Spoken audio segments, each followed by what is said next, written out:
pessoal. Vamos começando aqui mais uma live do Proesc. Agradecer a presença de todos que estão aqui nos acompanhando. A ideia hoje é conversar um pouquinho sobre o tratamento da esquizofrenia, né? Estamos esperando aqui para ver se está tudo certo, se está funcionando direitinho, se está todo mundo escutando, todo mundo vendo bem. Parece que sim. Eu vou primeiro falar um pouquinho sobre o PROESC, né? Então, o PROESC é um programa de esquizofrenia da Universidade Federal de São Paulo, a Unifesp. E o PROESC já tem 30 anos de história, trabalhando em todos os aspectos da doença. Então, a gente tem a parte assistencial, também tem um foco bem importante na pesquisa com esquizofrenia, e também, principalmente, na formação de novos profissionais que sejam capacitados para cuidar bem das pessoas com esquizofrenia, né? Meu nome é Cristiano Noto, eu sou médico psiquiatra, já estou há 10 anos no PROESC, um pouquinho mais até, e quase 10 anos que nós temos dentro do PROESC um grupo de atendimento às fases mais iniciais da doença, então, que é o GAP. Então, essa é um pouco a nossa história. Eu vou falar um pouco agora sobre o tratamento propriamente dito, né? Quando a gente pensa em tratamento da esquizofrenia, um assunto bastante complexo. Começando porque a própria doença, a própria esquizofrenia, é uma doença bastante complexa, né? Então, ela é uma doença que é muito heterogênea, então ela se apresenta de formas muito diferentes. Então, às vezes, dois pacientes que têm esse mesmo diagnóstico, eles apresentam sintomas de uma forma muito diferente. Então, isso muitas vezes complica para entender um pouco, porque muitas vezes o tratamento também não é o mesmo, né? A esquizofrenia, ela é uma doença considerada crônica, né? Então isso quer dizer que ela é uma doença que até hoje nós não temos uma cura definitiva para ela, e ela é uma doença que começa muito precocemente. Então parece que já existem alterações desde o período dentro da barriga da mãe, dentro do útero. Isso vai levando uma série de alterações no desenvolvimento do cérebro da pessoa, e aí os primeiros sintomas vão surgir lá para frente, na adolescência, no começo da vida adulta, né?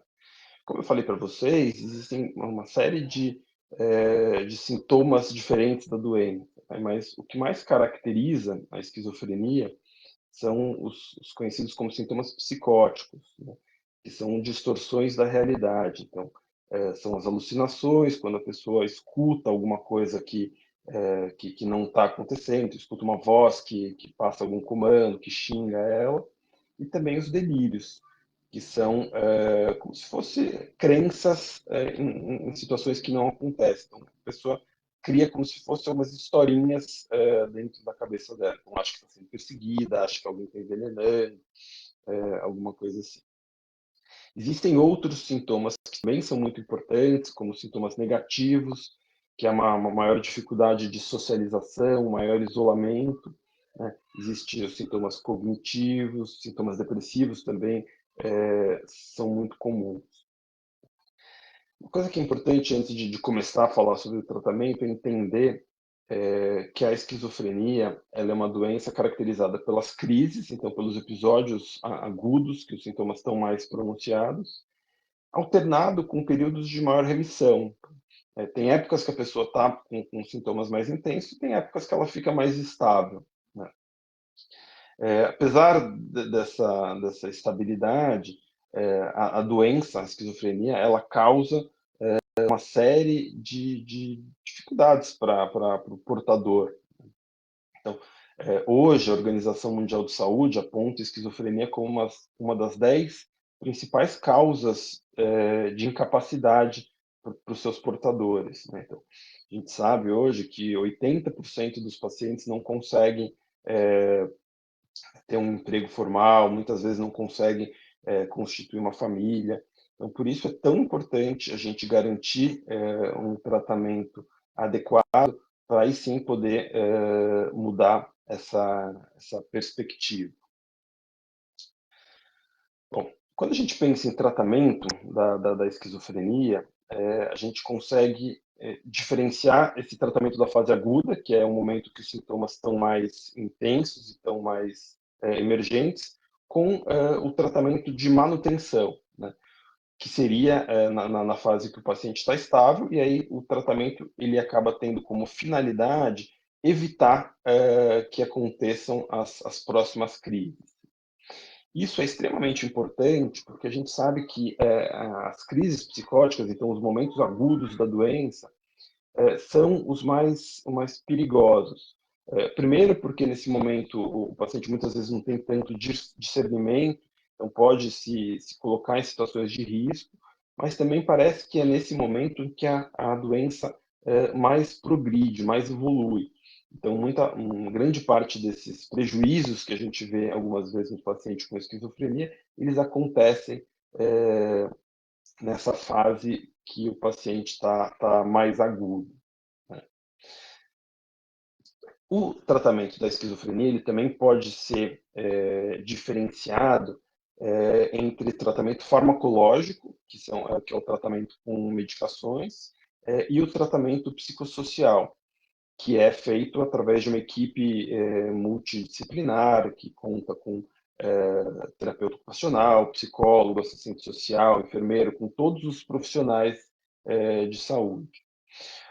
Esses dois tratamentos eles são complementares, então eles não são concorrentes, né? Então a gente precisa de uma equipe multidisciplinar, a gente precisa do remédio para poder oferecer um bom tratamento na esquizofrenia. E é isso que a gente preconiza aí nesses 30 anos de Proesc, e a ideia de contar um pouco para vocês sobre essa nossa experiência. Eu vou começar falando um pouco sobre o tratamento farmacológico. A gente pode dizer que ele é relativamente recente.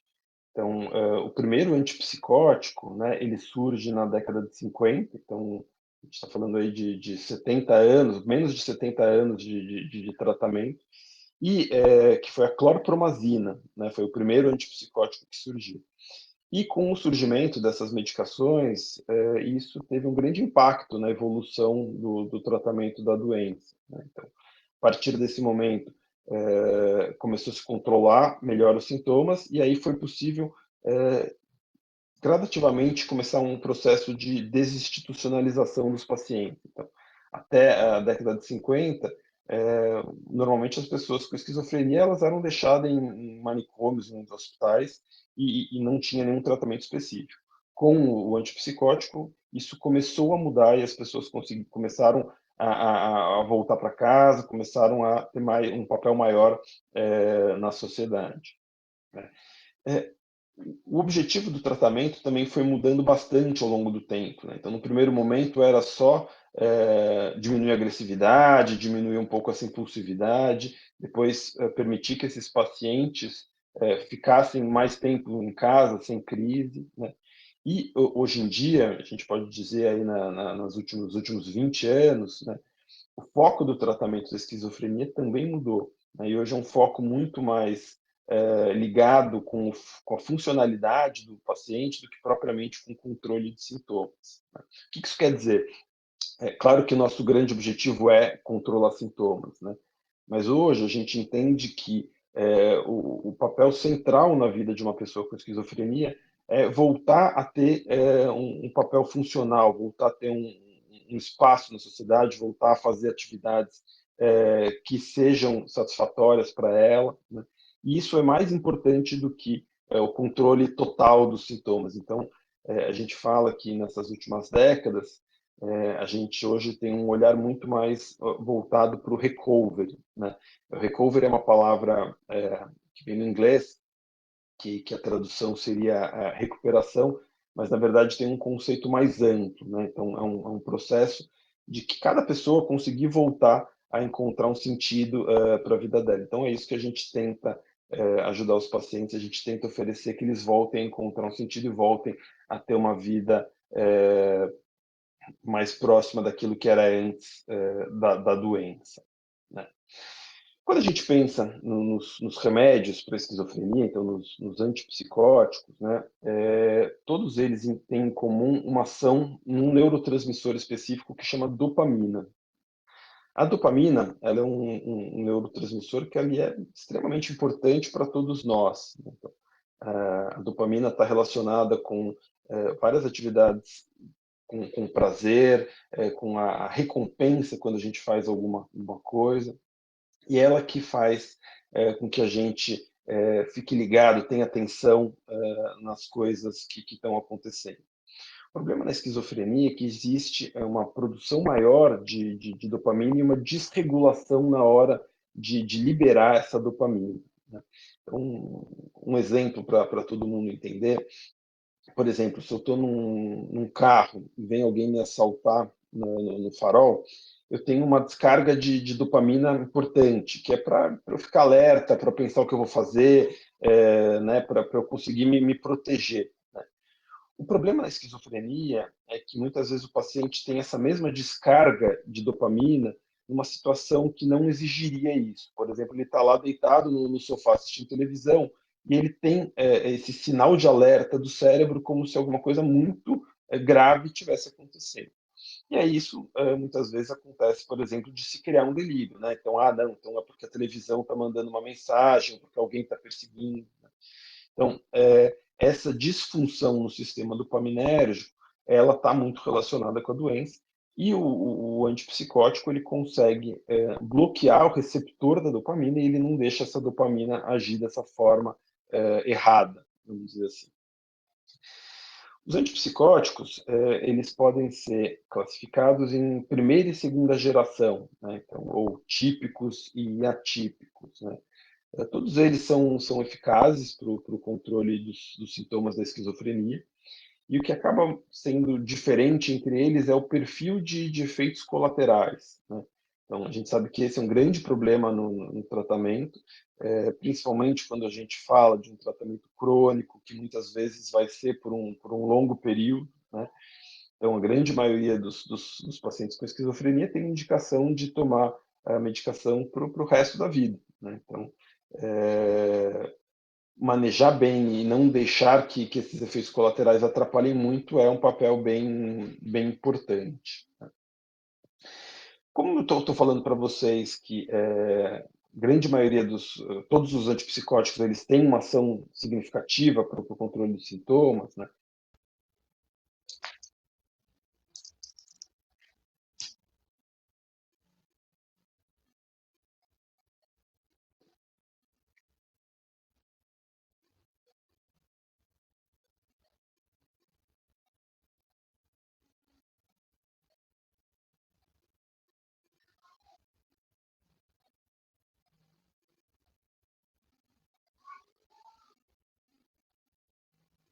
E, pessoal, a gente teve algum problema aqui caiu o vídeo. Estou começando agora uma nova transmissão. Pedir desculpa aí para quem tem acompanhado. Eu vou retomar um pouco, então, eu estava falando sobre as dificuldades que a gente tem no tratamento, né? Então, a primeira delas é essa demora para começar o tratamento no começo da doença, né? Então, a gente sabe hoje que a média no mundo é quase de um ano, então as pessoas ficam um ano sintomáticas até receber um tratamento, isso está ligado a uma pior evolução da doença. E depois estava falando sobre a adesão ao tratamento, né? Então, que muitas vezes é difícil que as pessoas consigam tomar o remédio da forma adequada, né? Então, às vezes são pessoas jovens que ficam sintomáticas por um tempo curto e depois acabam não conseguindo entender exatamente qual que é a função do tratamento, então muitas vezes acabam não tomando da forma adequada. Isso pode ser uma recusa ativa, né? Então não quero tomar de jeito nenhum remédio, mas também pode ser aquela falha ocasional, né? Então, não toma no final de semana porque vai para um churrasco ou não toma por alguma questão assim. Então esse é um outro grande ponto que atrapalha o tratamento. E por fim, tem um ponto que é bem significativo, que é a falta de identificação que a gente vê dos pacientes que são resistentes ao tratamento. Então, a gente sabe que uma parcela pequena dos pacientes não vão responder às medicações tradicionais. E aí, para essas pessoas específicas, existe um remédio que chama clozapina, né? E aí sim, essas pessoas têm indicação para esse remédio, que é um remédio muito potente, muito bom, mas que tem um perfil de efeitos colaterais um pouco mais complicado.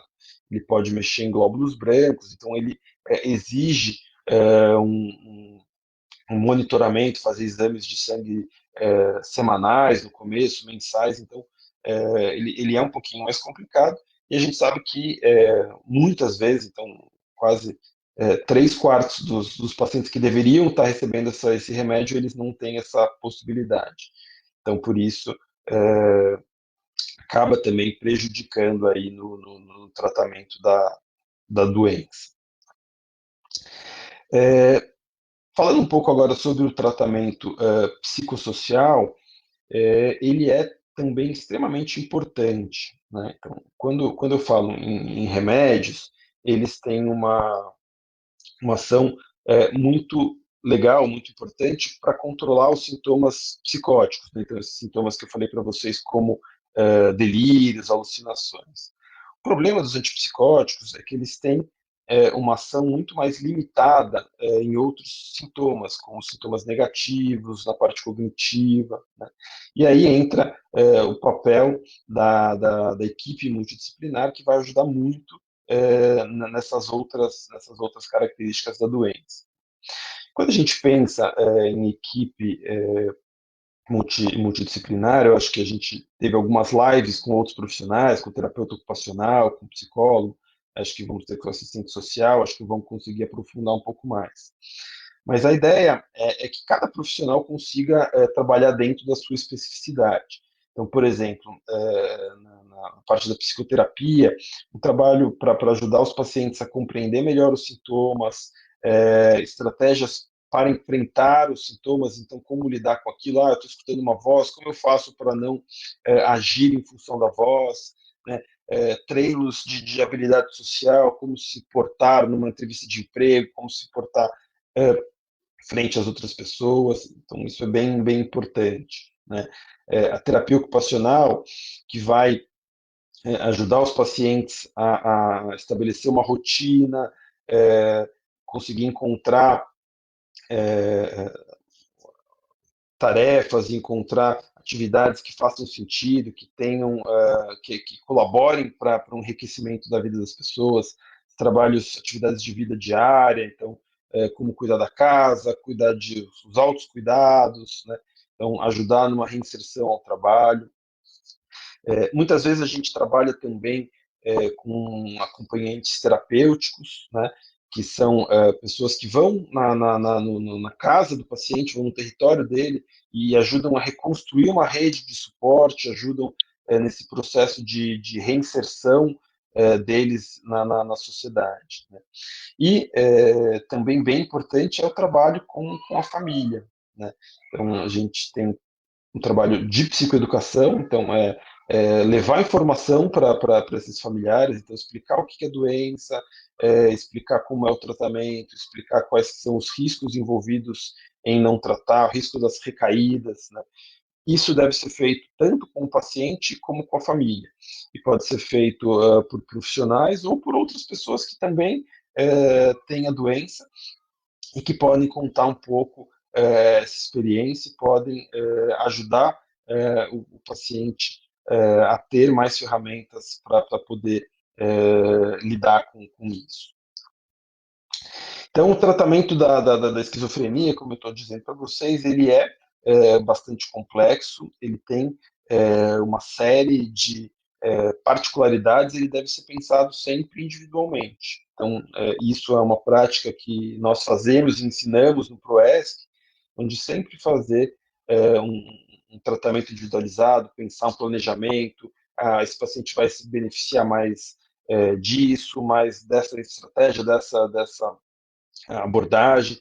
A gente sempre tem que pensar caso a caso para poder oferecer tudo de melhor que a gente tem, sempre com esse foco que o paciente consiga controlar os sintomas e aí sim voltar a ter uma vida que para ele faça sentido. Então pode ser voltar a trabalhar, voltar a namorar, voltar a sair com os amigos, isso vai ser muito particular. Eu vou tentar agora responder um pouco as perguntas que o pessoal tem mandado, a gente poder aumentar um pouco aqui a interação. Então, aqui uma pergunta da Júlia Rocha, eu acho que eu falei um pouco sobre isso, mas ela pediu para comentar sobre aqueles pacientes que não aceitam o tratamento médico, né? Então, infelizmente, Júlia, isso é muito comum, né? Então, foi o que eu falei aí para vocês. A gente tem uma estimativa que 2/3 dos pacientes, eles não aceitam o tratamento ou de uma forma total ou parcial, né? E aí isso também tem várias razões, né? Então, uma pode ser por uma falta de insight, uma falta de crítica, o paciente não acha que tem um problema, né? Pode ser por uma questão de dificuldade de se organizar para tomar o remédio, tem vários fatores, né? E a gente também tem várias estratégias para lidar com isso. Então, a principal delas talvez seja a psicoeducação, então tentar explicar para o paciente, para a família, a importância do tratamento, trazer o paciente para mais perto do tratamento. Então, isso está bem na moda hoje, falar em decisão compartilhada, né? Então, mas que faz muito sentido, né? Então, mostrar para o paciente que ele também tem que se implicar, porque ele também vai ser vítima das consequências dessa decisão, né? Então, se vai tomar o remédio, se não vai, ele que vai acabar pagando o preço, né? E tem uma estratégia que a gente utiliza muito para pacientes que não têm uma boa adesão, que o uso de medicações injetáveis, né? Então, é uma injeção e você aplica e a medicação ela fica depositada no músculo da pessoa e ela vai sendo liberada aos pouquinhos. E aí a gente tem que repetir essa injeção, é, dependendo de tempos em tempos, de acordo com cada droga, mas pode ser de 15 em 15 dias até de 3 em 3 meses. Então, essa também é uma boa possibilidade para esses pacientes que não querem tomar remédio. Aqui a Gislaine pergunta sobre fármacos ou terapia para os sintomas negativos da esquizofrenia, né? Então, tem bem importante. Então, os sintomas negativos são esses sintomas de uma maior apatia, um maior isolamento, uma falta de envolvimento social. Então, o paciente quer ficar mais em casa, mais isolado, né? Infelizmente, Gislaine, a gente não tem hoje ainda nenhum remédio que tenha uma ação significativa em sintomas negativos. Então, hoje, tudo que a gente faz são abordagens psicossociais. Então, é a terapeuta ocupacional, que vai trabalhar com ele para encontrar quais são as atividades que fazem mais sentido, que vai organizar a rotina dele. É o acompanhante terapêutico que vai na casa dele, vai levar ele para tentar criar uma rede, então, para levá-lo até o clube, para levá-lo até o CAPS, para levá-lo até qualquer outro serviço que possa ajudar. Então, são muito mais essas abordagens que vão contribuir para os sintomas negativos. Estou lendo aqui mais as próximas perguntas.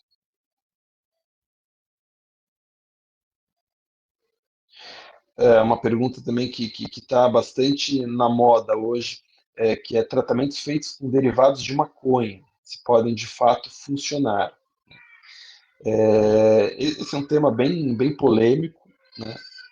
Então, hoje, o que a gente sabe em relação à maconha é que, na verdade, ela é um fator de risco para o desenvolvimento da doença, né? Isso tem algumas variações, então, parece que alguns pacientes que com um perfil genético determinado, eles têm um risco ainda maior, mas a gente sabe que a maconha pode sim aumentar a chance do desenvolvimento de esquizofrenia. Não só aumentar a chance de desenvolver esquizofrenia, como ela pode antecipar o primeiro. Então, dependendo do consumo, isso pode antecipar até 5 anos a primeira crise, né? O uso terapêutico da maconha, então, na verdade, ele não é da maconha, é do canabidiol, que é um dos componentes da maconha. Então, a maconha, basicamente, ela tem canabidiol e o THC. THC é a parte que faz a parte psicoativa, né, que dá o barato da droga, né? E o canabidiol é o que teoricamente protege, né? Existem alguns estudos com o canabidiol, ele tem uma ação ansiolítica importante, então ele diminui um pouco a ansiedade, então pode ser benéfico de alguma forma, mas são muito poucas evidências, então não tem nenhuma recomendação ainda mais formal para o uso dele na esquizofrenia. Essa mesma pessoa, a Lig Moji, perguntou sobre o cigarro, né? Então, falando sobre isso. E o cigarro também tem um papel importante, né? Primeiro porque grande parte dos pacientes fumam, né? Então a gente sabe que a prevalência de tabagismo entre portadores de esquizofrenia é muito maior do que a população em geral. Existem algumas hipóteses de por que essas pessoas fumam mais, se seria uma forma de lidar melhor com efeitos colaterais do remédio, mas nada muito claro, né? Mas o grande problema do cigarro é que ele pode diminuir a concentração dos remédios, né? Então, dependendo de quanto a pessoa fuma e de qual remédio ela toma, isso pode reduzir até 30% os níveis da medicação. Então, é bem significativo. Vamos para a próxima pergunta. Aqui o Augusto pergunta sobre quando se detectar características de esquizofrenia em alguém na própria família, como se proceder para falar sobre o assunto e posterior tratamento. Então, acho que a resposta para isso, Augusto, a primeira coisa é uma avaliação com um psiquiatra para entender. O começo da doença, muitas vezes, ele não tão típico, né? Então tem pessoas que começam os sintomas de uma forma mais abrupta, então da noite para o dia já começa a ficar totalmente delirante. Tem outras que não, então tem pessoas que vão mais lentamente, então vão ficando mais isoladas, vão tendo uma piora é, no funcionamento, então vão começar a ir mal na escola e demora mais para a gente ver esses sintomas mais típicos, né? Então eu acho que se tiver qualquer dúvida, então como baixou o funcionamento, então baixou o rendimento escolar, está mais quieto, está mais isolado, eu acho que vale a pena uma avaliação profissional e a partir daí se conversar sobre isso. Um pouco nessa linha do começo da doença, que a Cristiane Delgaudio ela pergunta, né, que o filho teve um episódio só, está em tratamento com medicação regular, mas essa dúvida do diagnóstico, né? Isso é um problema mesmo, Cristiane, né? Então, acho que essa questão o começo da doença, ele é muito incerto, né? Então, não à toa que nós falamos primeiro episódio psicótico, a gente não fala primeiro episódio de esquizofrenia, né? Porque várias doenças podem causar com sintomas psicóticos. Então, o paciente com transtorno bipolar, com depressão, com estresse pós-traumático, todos eles podem desenvolver um quadro psicótico. E, infelizmente, só com o tempo a gente vai poder entender melhor qual é aquela evolução e qual é o diagnóstico. Então, essa incerteza, ela faz parte mesmo da doença, e só a evolução a gente vai conseguir fechar um diagnóstico melhor. Estou dando aqui umas perguntas sobre os medicamentos injetáveis. Então, aqui a Leila pergunta se existe na rede pública. Sim, existe. Existem medicamentos injetáveis pelo SUS e também existem aqueles que não são cobertos. Então, mas existem sim possibilidades pelo sistema público, né? E aqui é uma pergunta se existe alguma medicação injetável que não cause acatesia, né? Imagino que grande parte de vocês não esteja familiarizado, mas a acatesia é um efeito colateral que é uma agitação, uma agitação motora, então o paciente fica muito inquieto depois que toma um remédio, né? Isso, na verdade, ele não está relacionado, essa acatesia, com a forma injetável, ele está relacionado com a molécula, né? Então, tanto faz se vai ser aquela molécula tomada por via oral ou de forma injetável, ela vai causar igualmente acatisia. Então, respondendo sim, existem vários remédios que não causem acatisia, isso depende muito de pessoa para pessoa. Procurando aqui, ó, uma outra pergunta que é importante, da Jumara, né? O paciente toma remédio certinho, mas ele não aceita o tratamento psicossocial, né? Fala que sente vergonha de chorar diante do profissional, né? Como auxiliar quebrando essa defesa? Então, é muito difícil, né? Quando o paciente recusa tanto remédio como outro tipo de abordagem. Muitas vezes, Mara, o que pode ser interessante é estratégias entre pares, né? Então, se ele, nesse momento, não quer passar com um outro profissional, mas, de repente, algum grupo que ele possa conversar com pessoas que também têm a doença e que podem ter passado por coisas parecidas, né? Num grupo, muitas vezes, ele fica um pouco mais protegido, ele não precisa se abrir se ele não quiser. Então, nós aqui no PROESC, parceria com a ABRE, que é a Associação Brasileira de Portadores, Amigos e Familiares de Pessoas com Esquizofrenia, a gente tem um grupo de acolhimento que tem justamente esse papel, né, de trocar um pouco as experiências, e o paciente pode talvez contribuir, pode ajudar ele se identificar um pouco mais.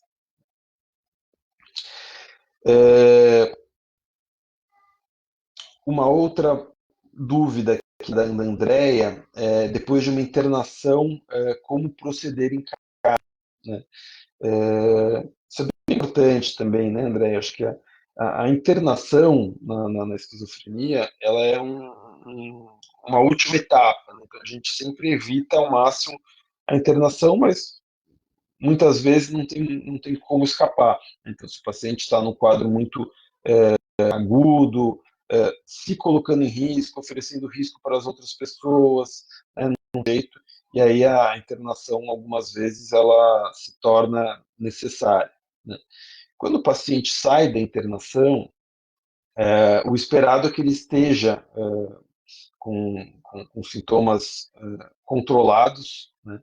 E o que vai ter que ser feito é uma readaptação, né? Então, e nessa readaptação é um processo de volta de confiança, né? Então, vai perceber como é que ele fica em casa, como é que estão os sintomas, se está aceitando o remédio, se não está. Então, vai ter que fazer todo um trabalho de quase que reabilitação para ele voltar a retomar as atividades dele, e para a família que está próxima conseguir também voltar a ter mais confiança e gradativamente voltando para o mesmo ritmo, né? Uma outra pergunta aqui da Cristiane Fernandes, né? Meu pai começou com sintomas psicóticos após os 50 anos. Nenhum médico afirma com certeza que ele tem esquizofrenia, né? É verdade, né, Cristiane? O seu pai sai do padrão. A curva de incidência da esquizofrenia, então normalmente ela tem um pico, como eu falei para vocês, no final da adolescência, né, começo da vida adulta. Então, nos homens vive um pouco mais cedo, né, então até os 20 e poucos, 25 anos, a grande maioria acaba tendo esse pico de incidência. No entanto, isso não quer dizer que não possa acontecer um início de doença mais tardio, né? Nas mulheres, isso é até um pouco mais frequente, um pico de incidência depois da menopausa, muito provavelmente porque os hormônios, o estrógeno, ele acaba tendo uma atividade protetora. Então, quando tem uma queda, isso tem um segundo pico, né? Então, pode acontecer sim. O que acontece é que quando existe um início mais tardio, principalmente depois dos 50 anos, a gente toma um cuidado grande para excluir outras causas que possam estar justificando esses sintomas psicóticos. E aí, principalmente as causas neurológicas, né? Então, por exemplo, o Parkinson muitas vezes tem sintomas psicóticos, e principalmente os quadros demenciais. Então, um paciente com Alzheimer ou com algum outro tipo de demência pode cursar com sintomas psicóticos. Então, realmente é um diagnóstico difícil de se fazer, mas pode acontecer. Ainda falando sobre, eu vi que as pessoas estão falando aqui sobre terceira idade, tem um outro fator que é significativo, que é como tratar as pessoas que têm esquizofrenia desde cedo e que envelhecem, né? Então, isso também é uma outra questão, né? Então, a gente sabe que é, cada vez mais com o avanço nos tratamentos, as pessoas têm vivido mais, a expectativa de vida tem aumentado. Então, hoje é comum a gente tratar de pessoas com 70, 80 anos e que têm um quadro de esquizofrenia desde a vida jovem, desde a vida adulta, né? Na verdade, não existe muita diferença no tratamento. A gente vai ter que fazer ajuste de dose. Normalmente, idosos recebem doses mais baixas por conta de embolização, mas basicamente o tratamento está sendo o mesmo, né? Então, mas muito mais raro esse começo tardio. Então, a gente acaba sendo um diagnóstico que a gente chama de exclusão. A gente tem que fazer toda uma avaliação para poder entender. Se pergunta um pouco de porcentagem de pacientes que se manifestam mais tardiamente, é muito baixo mesmo, menos de 10% que vão começar a doença muito mais tardiamente. Deixa eu procurar mais aqui algumas perguntas. Aqui, quais são os principais efeitos colaterais para quem faz o tratamento contínuo da esquizofrenia, né? Então, falei já um pouco sobre eles. Então, um sintoma bem importante são os sintomas extrapiramidais, que o paciente muitas vezes fica parecendo um robozinho, né?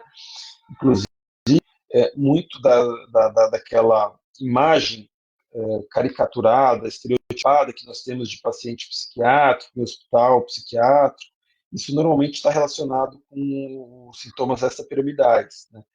Porque o paciente, quando ele fica, a gente chama impregnado, ele fica com uma diminuição da mímica facial, muitas vezes com uma maior salivação, babando.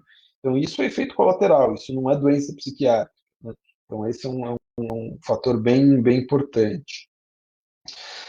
Outros efeitos colaterais, eu falei um pouco sobre ganho de peso, e isso está mais relacionado com as medicações mais novas, então os antipsicóticos de segunda geração, eles têm uma propensão a trazer mais ganho de peso, né?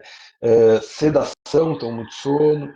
Um outro problema que pode acontecer é um aumento de um hormônio chamado prolactina, né? Isso pode levar nas mulheres a alterações do ciclo menstrual, então parar de menstruar, ou até mesmo começar a produzir leite, né? E nos homens isso está relacionado com problemas sexuais, então isso também pode ser um efeito colateral importante. Vamos ver o que mais tem aqui. Aqui a Joelma pergunta se o déficit de atenção e o transtorno de oposição ao desafio podem ser comorbidades na esquizofrenia, né? Então, na esquizofrenia é muito frequente a comorbidade com outros transtornos psiquiátricos, né? Na verdade, a gente muitas vezes nem chama de comorbidade, a gente acaba entendendo como um aspecto da própria doença, né? Então, TDAH e oposição ao desafio até pode acontecer, não são os mais frequentes. O que é muito comum é sintomas depressivos. Então, a gente sabe que uma pessoa com esquizofrenia ela tem 30 vezes mais chance de ter uma depressão do que uma pessoa sem a doença, né? E isso vai impactar, inclusive, aumentando o risco de suicídio, aumentando desfechos mais negativos. Além da depressão, é frequente comorbidade com sintomas obsessivos compulsivos, né, do toque, com ansiedade, é muito frequente com o uso de substâncias, então, o uso de drogas é comum também, né, nesses pacientes. Então, a questão da comorbidade bem importante e é um dos passos mais importantes para nós, como médicos, cuidar. Né? Então, sempre que investigar e tratar para que as pessoas consigam tratar adequadamente a própria esquizofrenia e consigam ter uma melhora no tratamento. Continua aqui, mais algumas perguntas. Bárbara pergunta se existem estudos com novas drogas no mercado, já em estágio avançado. Sim, existem. Então, existem novos antipsicóticos que já são disponíveis em outros países e ainda não são disponíveis no Brasil. Esse ano já tivemos o lançamento de uma nova droga há poucos meses, mas que ainda não está no mercado. E muito recentemente foi publicado alguns estudos sobre drogas que não têm uma ação dopaminérgica, né? Que isso sim parece uma mudança importante no tratamento da esquizofrenia, porque pela primeira vez a gente vai pensar num outro mecanismo cerebral, numa outra via para tentar um tratamento. Isso parece promissor, mas são estudos que ainda estão começando, ainda não é uma realidade, principalmente aqui no Brasil. Né? No Brasil existem drogas novas, então nos últimos anos a gente teve o lançamento de algumas drogas novas, mas que são relativamente parecidas com o que já existe no mercado.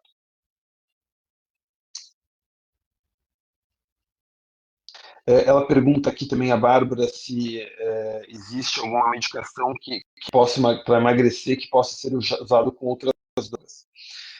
Sim, existem. Né?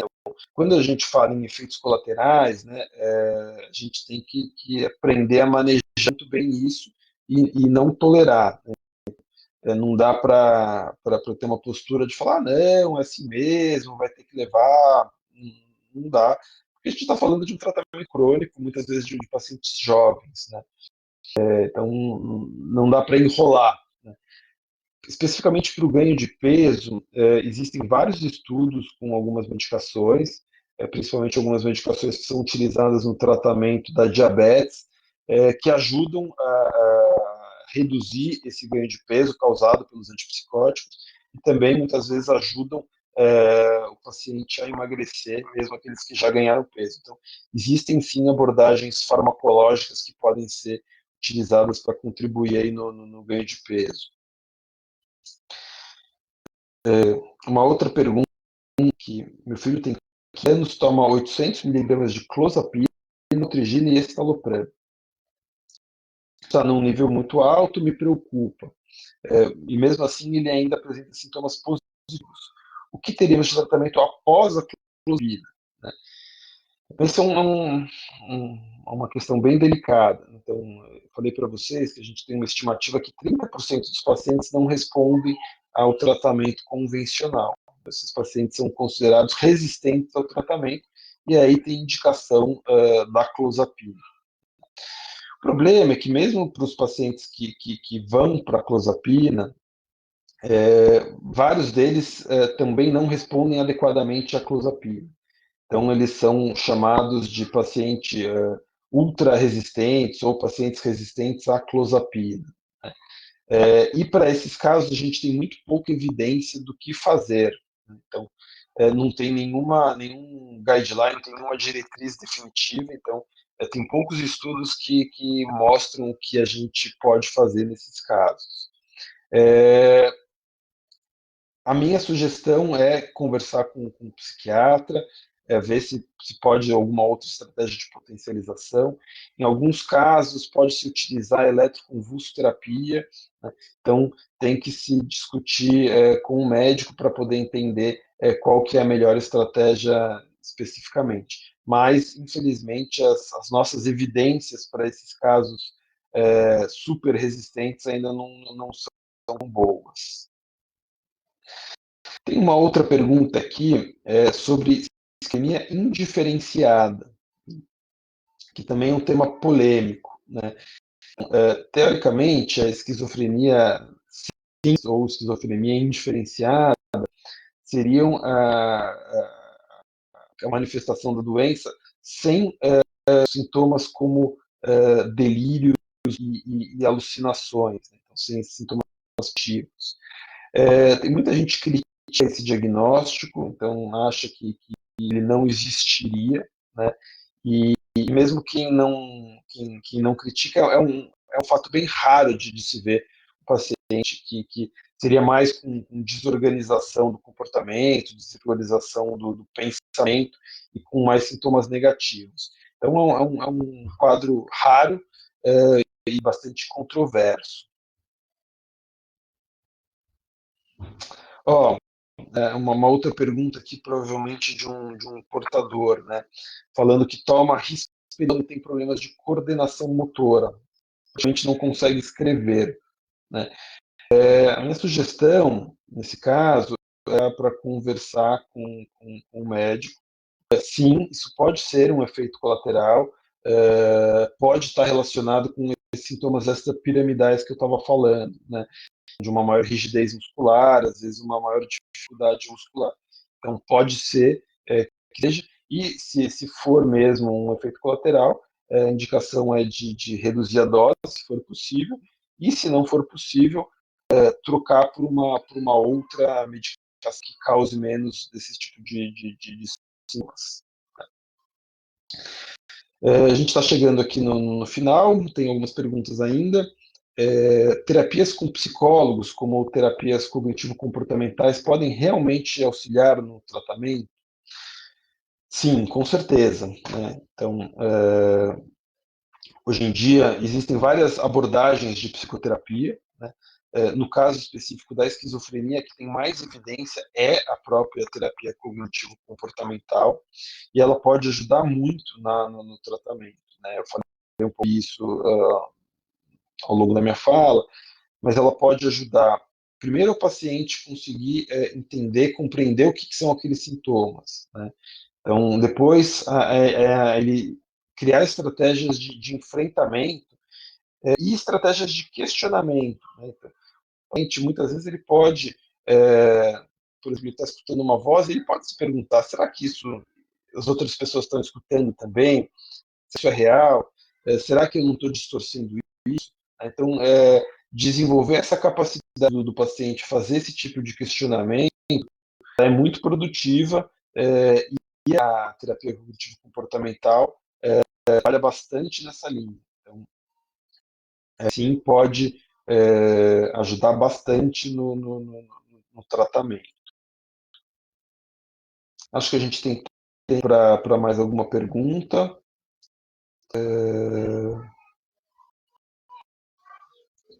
Estou vendo se eu acho aqui alguma que ainda não passou. Pergunta sobre drogas aqui, então, que é um fato bem importante também. A gente sabe que o uso de drogas, como eu falei, ele está relacionado com uma maior incidência de doença, com antecipação, mas também aquelas pessoas que já têm a doença, eles também se prejudicam com o uso de drogas. Então, o uso comórbido de drogas, ele vai para a evolução, então o paciente acaba tendo uma menor ao tratamento, então tem uma piora dos sintomas, então tem um maior risco de evolução negativa. Então, a droga ela é ruim tanto no começo, que ela pode usar, como também para quem já tem a doença, ela pode piorar a evolução. Então, muitas vezes a gente faz esse trabalho com os pacientes, faz um trabalho, inclusive, conjunto com profissionais mais especializados nessa área de álcool e drogas. A gente faz entrevista motivacional para explicar para o paciente por que aquilo é tão prejudicial e tentar criar ferramentas para que ele consiga parar de usar ou pelo menos reduzir o uso, que já vai ajudar.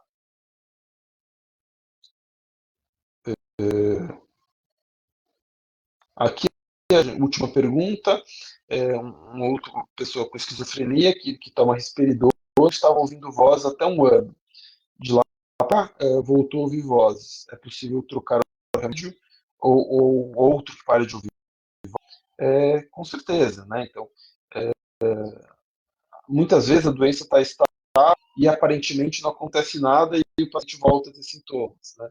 Eu digo aparentemente porque provavelmente aconteceu algum estresse social, alguma outra coisa, às vezes troca de marca do remédio e não se adapta bem àquela marca nova. Isso muitas vezes acontece. O que importa é que se teve uma agudização do sintoma, se teve um surgimento, alguma coisa tem que ser feita, né? Pode ser um aumento da dose, pode ser uma troca por um outro remédio, alguma coisa que possa, mas pode sim e deve ser feito alguma coisa. Cada vez mais a gente entende hoje que a gente não deve tolerar sintomas. Então, se teve alguma mudança, procurar um médico para conseguir reorganizar aí o tratamento. Pessoal, acho que deu agora o nosso horário, vamos encerrar aqui a transmissão. Mais uma vez, agradecer a presença de todos aqui que estiveram com a gente durante essa uma hora. Várias dúvidas, espero ter conseguido colaborar, contribuindo um pouco aí para disseminar esse conhecimento sobre a doença, né? Então, semana que vem a gente continua as lives do ESC com um novo tema que vai ajudar aí a todo mundo. Então, é isso. Um abraço a todos.